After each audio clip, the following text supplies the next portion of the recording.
Viewers, हम तैयारी कर रहे हैं कक्षा 10वीं गणित की और इसमें हर अध्याय के 10 महत्वपूर्ण प्रश्न हम तैयार करेंगे जो कि आपके एग्जाम में आने की पूरी संभावना रहेगी।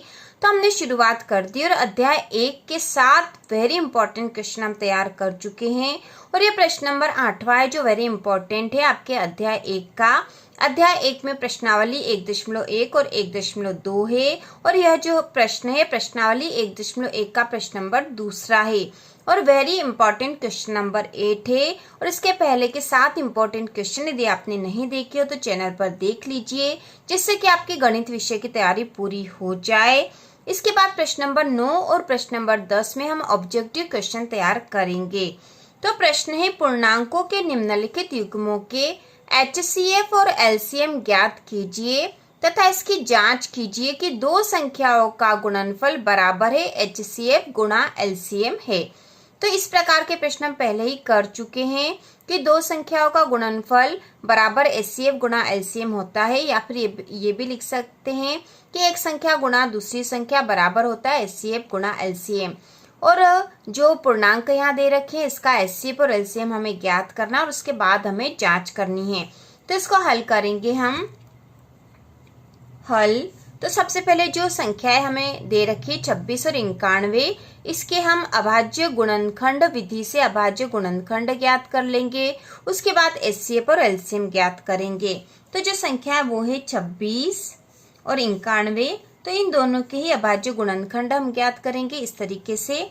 इसमें सबसे पहले 2 का भाग लगाएंगे, 2 एकम 2, 2 तिया 6, 13 आ गया। अब 13 में किसी संख्या का भाग नहीं जाता, केवल 13 का ही भाग जाता, तो 13 एकम 13। इसी प्रकार हम 91 में भी भाग लगाकर देख लेंगे। तो इसमें 2 का भाग नहीं जाएगा, 3 का भी नहीं जाएगा, तो यहाँ भाग जाएगा 7 का। 7 एकम 7, 8 और 9 2 बचा, ऊपर से 1 उतारा तो 21 हो गया। 7 तिया 21, यहाँ पे आ जाएगा 7 तिया 21 का 3, ये हो गया 13 और 13 में केवल 13 का ही भाग जाता, तो 13 एकम 13 हमने लिख दिया है। अब यहाँ पर 26 के जो अभाज्य गुणनखंड आए हैं वो हैं 2 गुणा 13, ठीक है, 2 गुणा 13 ये अभाज्य गुणनखंड है 26 के। उसी प्रकार 91 के जो अभाज्य गुणनखंड आए हैं वो 7 गुणा 13, ठीक है। तो इस प्रकार अभाज्य गुणनखंड हमने लिख दिया। अब इसका HCF निकालेंगे।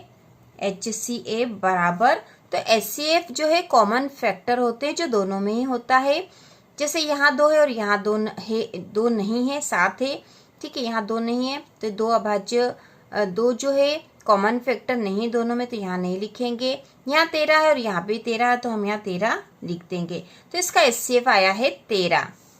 इसी प्रकार अब LCM ज्ञात करेंगे। LCM बराबर, तो LCM अभाज्य गुणनखंड जो भी होते हैं, जितने भी अभाज्य गुणनखंड होते हैं उसके सबसे बड़े घातांक को यहाँ लिखा जाता है। लेकिन यहाँ तो जो संख्या है सभी, जैसे यहाँ पे 2 का सबसे बड़ा घातांक 2 ही है, यहाँ पे 2 है ही नहीं। इसी प्रकार 7 में भी एक ही 7 है, तो 7 का घातांक भी एक ही है। 13 में यहाँ पे भी एक ही घात है और यहाँ पे भी एक ही घात है। तो अब इसको हम लिखेंगे 2 लिख लेते सबसे पहले। 2 गुणा, इससे छोटी अब 7 है, 7 लिख लेंगे, गुणा 13 की घातांक 1 और इसमें भी 13 की घातांक 1 है, तो कोई सा एक 13 हम यहाँ लिख लेंगे, तो यहाँ आ जाएगा 13, ठीक है। तो इस प्रकार इनका गुणा कर देंगे।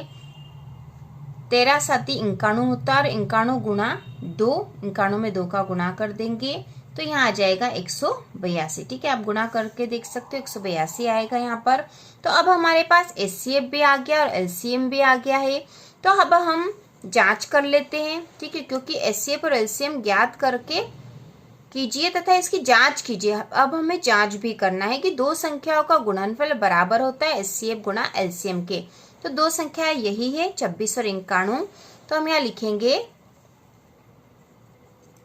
जांच करने पर, ठीक है, क्योंकि हमने HCF और LCM ज्ञात कर लिया है। अब हम जांच करेंगे और यहाँ सूत्र लिख देंगे, दो संख्याओं का गुणनफल बराबर HCF गुणा LCM, ठीक है। दो संख्याओं का गुणनफल बराबर HCF गुणा LCM।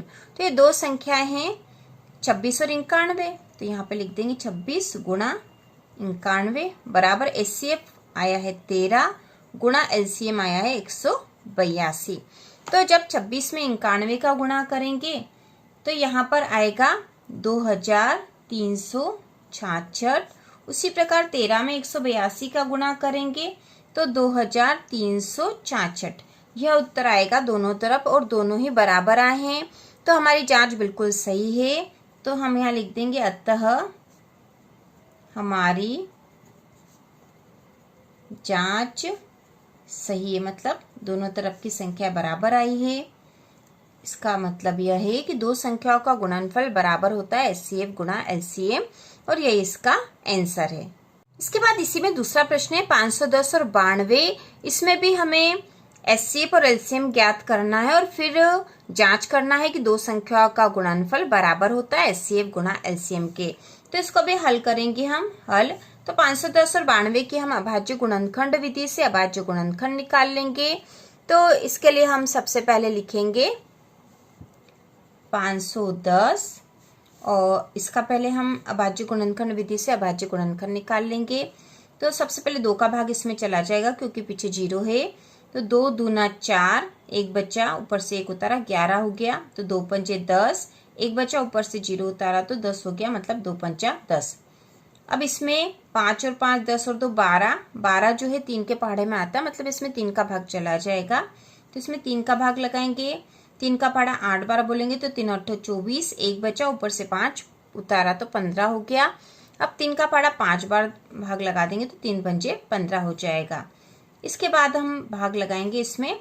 अब 8 और 5 13, 13 जो है 3 के पहाड़े में नहीं आते तो इसमें 3 का भाग नहीं जाएगा। ठीक है, किसी संख्या में 3 का भाग जाएगा या नहीं, उसके लिए उस संख्या के अंकों को जोड़कर देख लेते हैं कि ये अंक 3 के पहाड़े में आ रहा है कि नहीं। यदि आ रहा होगा तो 3 का भाग उसमें चला जाएगा, और नहीं आ रहा है इसका मतलब उसमें 3 का भाग नहीं जाएगा। या फिर आप भाग लगा के भी देख सकते हो। इसके बाद हम इसमें लगाएंगे 5 का भाग। ठीक है, क्योंकि इसके पीछे 5 है तो 5 का ही भाग जाएगा। 5 एकम 5, 6 7 8, 3 बचा ऊपर से 5 उतारा तो 35 हो गए। 5 7 35, ठीक है, 7 बार भाग चला गया। अभी हो गए 17 और 17 में केवल 17 का ही भाग जाता तो 17 एकम 17। ये 510 के अभाज्य गुणनखंड निकाल लिए हैं। अब हम 92 के भी निकाल लेते हैं और फिर हम नीचे लिख लेंगे। तो 92 में सबसे पहले 2 का भाग चला जाएगा। 2 चौक 8, एक बचा ऊपर से 2 उतारा तो 12 हो गए। तो 2 छंग 12। अब इसमें फिर से 2 का भाग चला जाएगा। 2 दूना 4 और 2 तिया 6, 23 आ गए। और 23 ऐसी संख्या है जिसमें केवल 23 का ही भाग जाता, तो 23 एकम 23। अब हम यहाँ नीचे लिख लेंगे अभाज्य गुणनखंड को। तो 510 के लिखते हैं 510 बराबर 2 गुना 3 गुना 5 गुना 17। ठीक है, 2 गुना 3 गुना 5 गुना 17। इसी प्रकार अब हम 92 के लिख लेते हैं। तो इसके हैं 2 गुना 23, 2 गुना 23। यहाँ पे 2 2 बार आया है तो इसको हम ऐसे भी लिख सकते हैं कि 2 की घात 2 गुणा 23। ठीक है, इसको इसी प्रकार से भी लिख सकते हैं क्योंकि जब हम LCM निकालते हैं तो उसमें सबसे बड़ा घातांक देखते हैं, तो इसलिए हमने यहाँ लिख दिया। और यहाँ पे सब संख्या एक ही बार आई है, मतलब इन सबका घातांक एक ही है, इसलिए हमने अलग से नहीं लिखा है। अब हम इसका HCF निकाल लेंगे। HCF बराबर, तो HCF के लिए जो भी कॉमन संख्या होती है दोनों में वह यहाँ लिखते हैं। तो 2 यहाँ पे है और यहाँ पे भी है तो 2 यहाँ लिख दिया। अब 2 के अलावा और कौन सी कॉमन संख्या 3 है, लेकिन यहाँ नहीं है। 5 यहाँ है, यहाँ नहीं है। 17 यहाँ, 17 नहीं है। तो केवल 2 ही ऐसी संख्या जो दोनों में ही कॉमन है और यही इसका HCF आएगा। अब हम इसका LCM निकालते हैं। LCM बराबर, तो LCM में अभाज्य गुणनखंड में जितनी भी संख्याएं आई है उनका सबसे बड़ा घातांक वाली ही संख्या लिखते हैं, बाकी नहीं लिखते हैं। जैसे 2 यहाँ है तो 2 का घातांक 1 है। तो और इसके बाद इसमें देखेंगे तो 2 का घातांक यहाँ पे 2 है, तो बड़ा घातांक कौन सा हुआ, ये वाला, तो 2 की घात 2 ही लिखेंगे। ठीक है, तो यहाँ लिख दिया हमने 2 की घात 2 गुणा। अब इसके अलावा 3 है, 3 का घातांक 1 ही आएगा क्योंकि यहाँ 3 है ही नहीं, तो 3 आ जाएगा यहाँ पे सीधा। इसके बाद यहाँ 5 है, यहाँ 5 नहीं, तो केवल 5 यहाँ आ जाएगा। और इसके बाद 17 यहाँ है, 17 यहाँ नहीं, तो 17 आएगा गुणा। इसके बाद 23 है, तो सबसे बड़ा घातांक 23 का 1 ही है, तो 23 यहाँ लिख देंगे। तो इस प्रकार LCM में हमें इन सब का गुणा करना पड़ेगा। तो कर देते हैं। 2 की घात 2 मतलब 2 गुना 2 होता, 2 दूना 4 आ जाएगा यहाँ। 4 गुना 3 गुना 5 गुना 17 गुना 23। तो इन सब का गुणा कर देंगे। 4 तिया 12, 12 पंजे 60, 60 गुना 17 गुना 23। ठीक है, अब यहाँ पे 17 में 60 का गुणा कर देते तो 17 0 0, 17 छंग 102। ठीक है, 102, 1020 गुना 23। अब 1020 में हम 23 का गुणा कर देंगे, और जब ये गुणा करेंगे तो 23 का गुणा 0 में करा तो 0, 23 दूना 46 की 6, असिल का 4, 23 0 0 और 4 का 4 आ जाएगा, और 23 एकम 23, तो 23,460 यहाँ पर आएंगे। अब हम जो एलसीएम निकाल लिया हमने, ठीक है, एलसीएम यहाँ पर कितना आ गया है, एलसीएम बराबर 23,460। अब हम यहाँ पर जांच करेंगे। ठीक है, जांच करेंगे। जांच करने पर, तो जांच हमें क्या करनी है, जो प्रश्न में बताया गया है कि दो संख्याओं का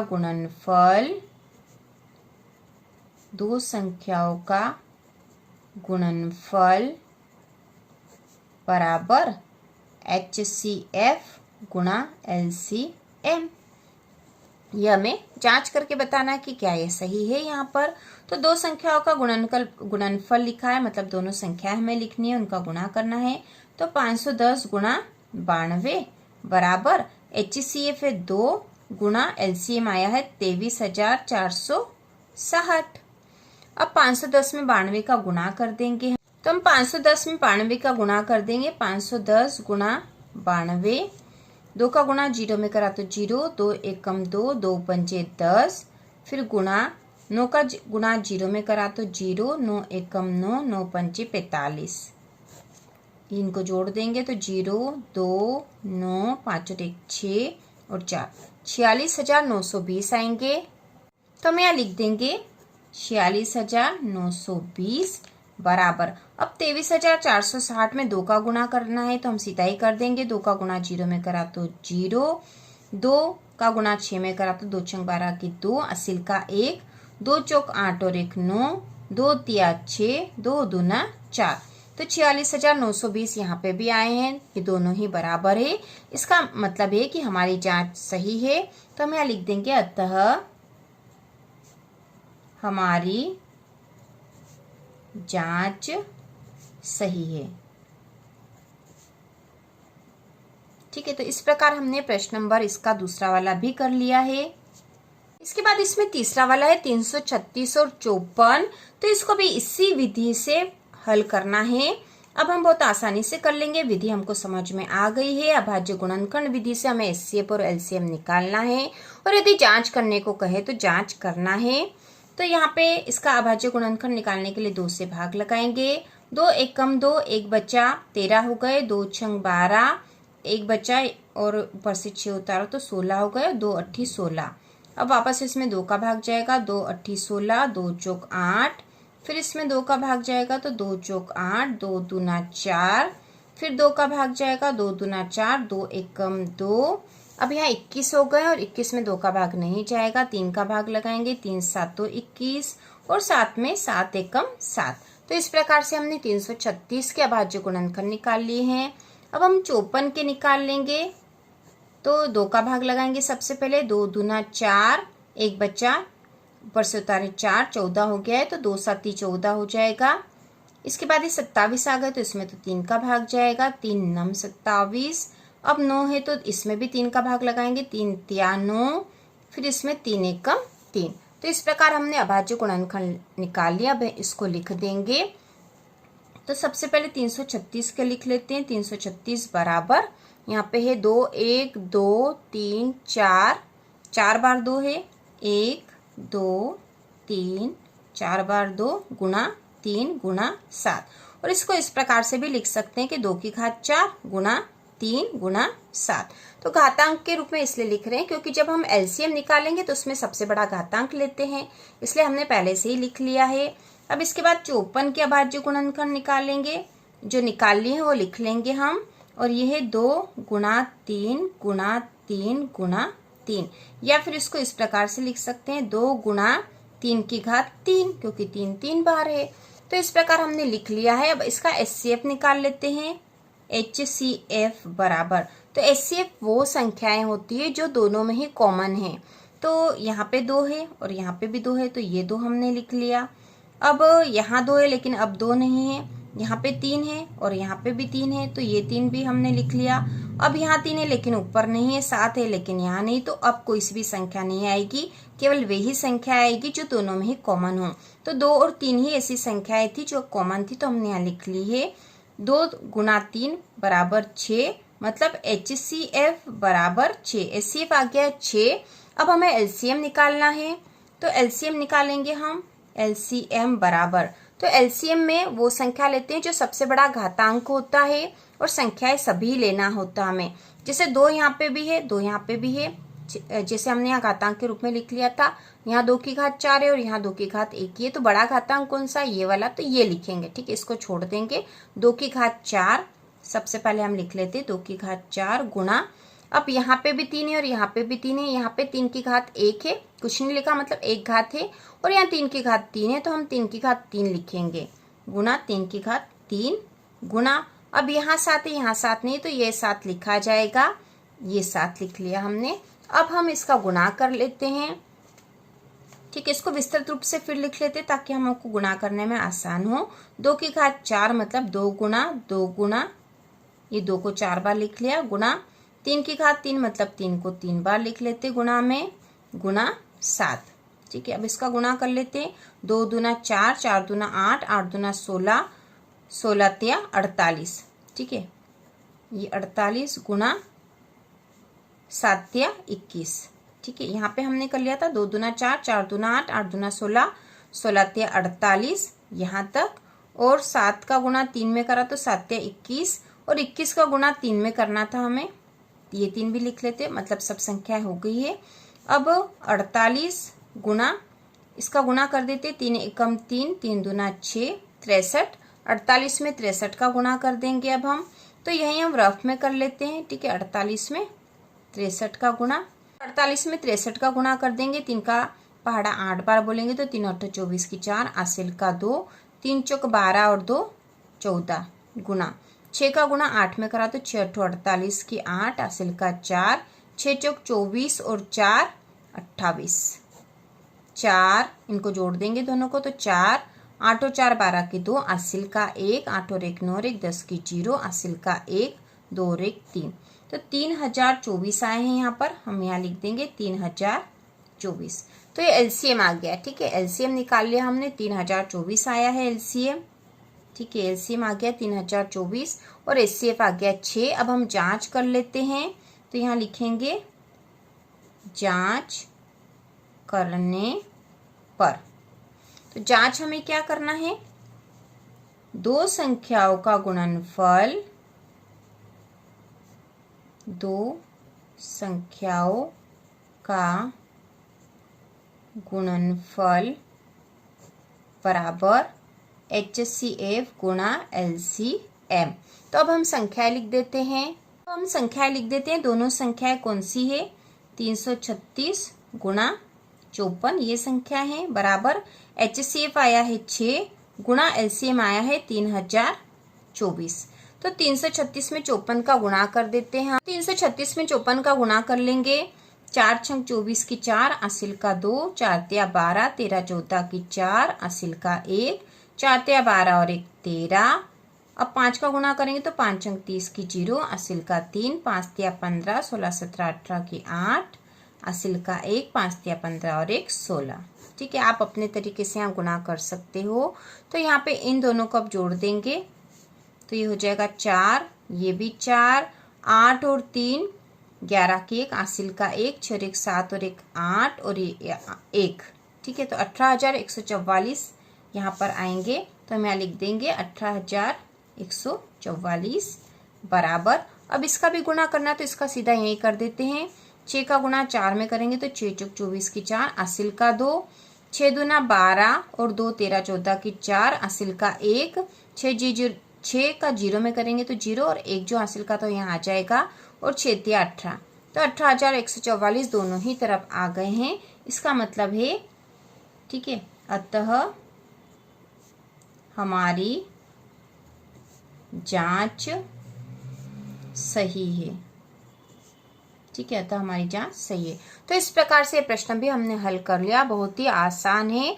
आप यदि एक बार विधि समझ लोगे तो आपके लिए सारे ही प्रश्न आसान हो जाएंगे। केवल 2 या 3 तरह के ही प्रश्न थे इस प्रश्न पूरे अध्याय 1 में और बहुत आसानी से हो गया है।